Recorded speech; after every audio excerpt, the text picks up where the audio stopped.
Welcome back to my channel. আমি মৌমিতা আবার চলে এসেছি আমার কুকিং চ্যানেলে নতুন একটা কুকিং কন্টেন্ট নিয়ে। আজকে বানাবো হরিয়ালি চিকেন বা বলতে পারো গ্রিন চিকেন বা বলতে পারো ধনিয়া পুদিনা চিকেন।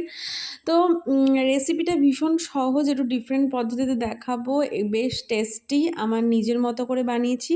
তো সঙ্গে থেকেও একদম এন্ড অবধি। তো শুরু করছি।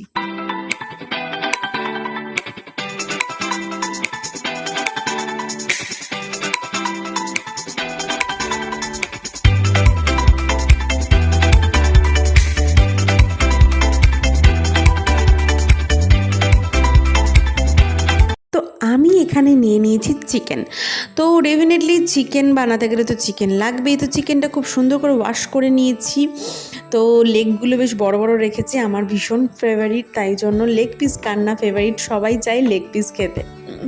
তো যাই হোক, কথা না বাড়িয়ে দেখিয়ে দিচ্ছি যে এখানে রেখেছি হচ্ছে একটা কড়াইয়ের মধ্যে নিয়ে নিয়েছি হচ্ছে সাদা তেল। আমি এখানে 1/3 কাপ মতো তেল ইউজ করেছি। দিলাম হচ্ছে সামান্য একটু জিরে আর দিচ্ছি পেঁয়াজ। এবার এটাকে সামান্য একটু ভাজা ভাজা করে নেবো।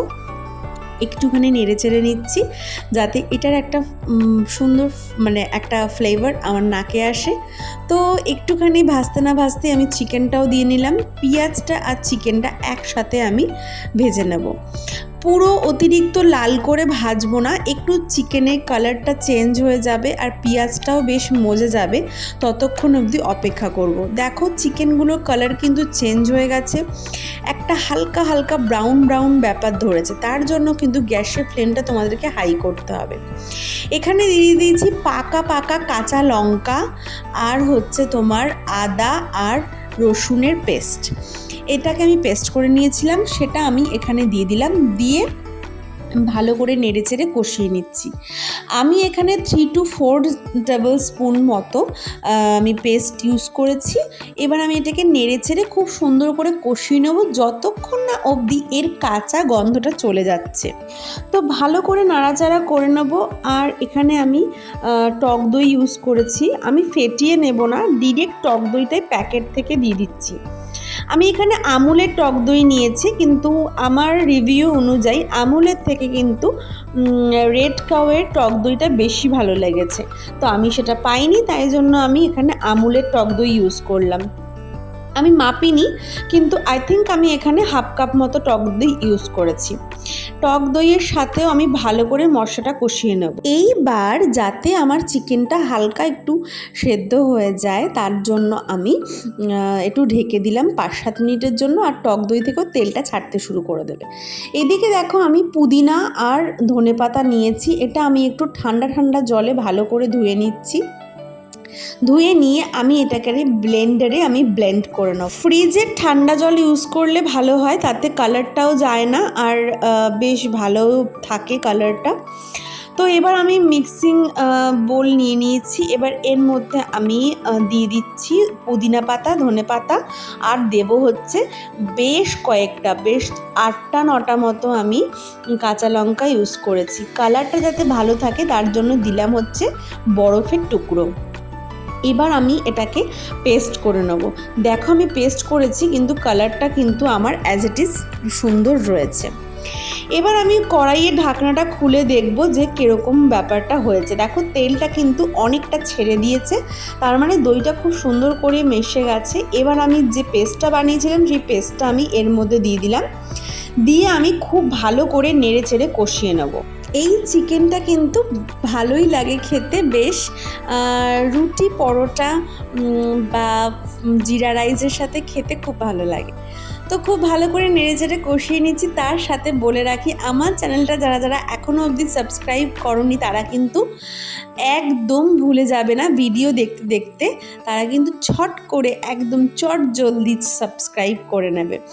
আর যাতে প্রত্যেকটা রান্নার ভিডিও তোমাদের ফোনে চলে আসে সমস্ত টিপস আর ট্রিক্সের সাথে, তার জন্য কিন্তু বেল আইকনটা প্রেস করতেও ভুলবে না। তো এখানে দেখো আমার চিকেনটা আমি নেড়ে চেড়ে ভালো করে কষিয়ে নিয়েছি। গ্যাসের ফ্লেমটা আমি এবার হাই করে নিয়েছি। নিয়ে আমি এবার এর মধ্যে একটুখানি চিনি অ্যাড করব যাতে টেস্টটা ব্যালেন্স থাকে। তো তো দিয়ে আমি এটাকে আরও ভালো করে নেড়ে নেব যাতে মিশে যায় চিনিটা ভালোভাবে। তো আমি রান্নাটা করতে করতে একটা ছোট্ট টিপস তোমাদের সাথে শেয়ার করব, সেটা হচ্ছে তোমরা কিন্তু লক্ষ্য করে দেখবে আমি এই রান্নাটা যখন আমি ধনেপাতা আর পুদিনার যে পেস্টটা দিলাম তারপরে কিন্তু একবারও আমি ঢাকনা দিয়ে ঢেকে দিইনি, কারণ হচ্ছে ঢাকনা দিয়ে ঢেকে দিলে কিন্তু এটার কালারটা চেঞ্জ হয়ে যাবে, সেই কারণের জন্য। আচ্ছা, এবার বলে রাখি আমি এখানে অল্প একটু কাসুরি মেথি আর দিলাম হচ্ছে গোলমরিচের গুঁড়ো। এতে কিন্তু টেস্টটা আরও 4 গুণ বাড়িয়ে দেয় আর ভীষণই সুন্দর একটা গন্ধ বেরোয় আর খেতেও খুব ভালো লাগে, পুরো একদম রেস্টুরেন্টের হরিয়ালি চিকেনের মতো লাগে। তো আমার এখানে চিকেন কিন্তু পুরো রেডি। তো তোমাদের যে টিপস দিলাম সেই টিপসের সাথে যদি তোমরা রান্নাটা করো তাহলে কিন্তু কালারটা এরকমই থাকবে। হ্যাঁ, পুরো একদম যে সবুজ পাতার মতো গ্রিন সেটা হয়তো থাকবে না, একটুখানি মজে হলদেটে গ্রিনের মতো আসবে, কিন্তু এরকমই আসবে। সেটার জন্য কালার ইউজ করতে হবে। আমি এটা উইদাউট কালারেই দেখালাম তোমাদেরকে, করেছিও আমি উইদাউট কালার। তো আমি নিয়ে নিয়েছি এখানে একটা বোল উইথ ট্রে, তার মধ্যে আমি দেখো চিকেনটাকে একদম আলাদা করে আমি রেখে দিচ্ছি, নাবিয়ে রাখছি, তোমাদেরকে দেখাচ্ছি আমার জিনিসটা কেমন হয়েছে। আমি এটাকে লাচ্ছা পরোটার সাথে খেয়েছিলাম বলে আমি গ্যাসের ফ্লেমটাকে হাই করেছি আর আমি যে গ্রেভিটা আছে গ্রেভিটাকে একদম শুকনো শুকনো করে নেওয়ার চেষ্টা করেছি। তোমরা চাইলে কিন্তু গ্রেভিটাকে থকথকে গ্রেভি যেরকম হয় সেরকমই গ্রেভি রাখতে পারো।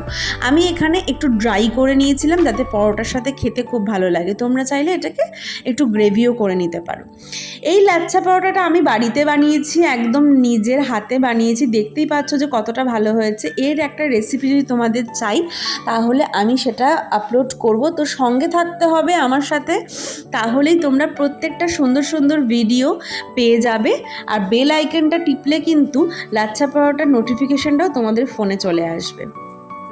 তো থ্যাংক ইউ সো মাচ আমাকে এত ভালোবাসা দেওয়ার জন্য, আর আমার সাবস্ক্রাইবার এতটা বেড়ে গেছে সেই কারণের জন্য নতুন সাবস্ক্রাইবারদেরকে অনেক অনেক থ্যাঙ্কস আর ভালোবাসা। তো এখানেই শেষ করছি, আবার দেখা হবে নতুন ভিডিওতে, তোমরা ততক্ষণ খুব ভালো থেকো।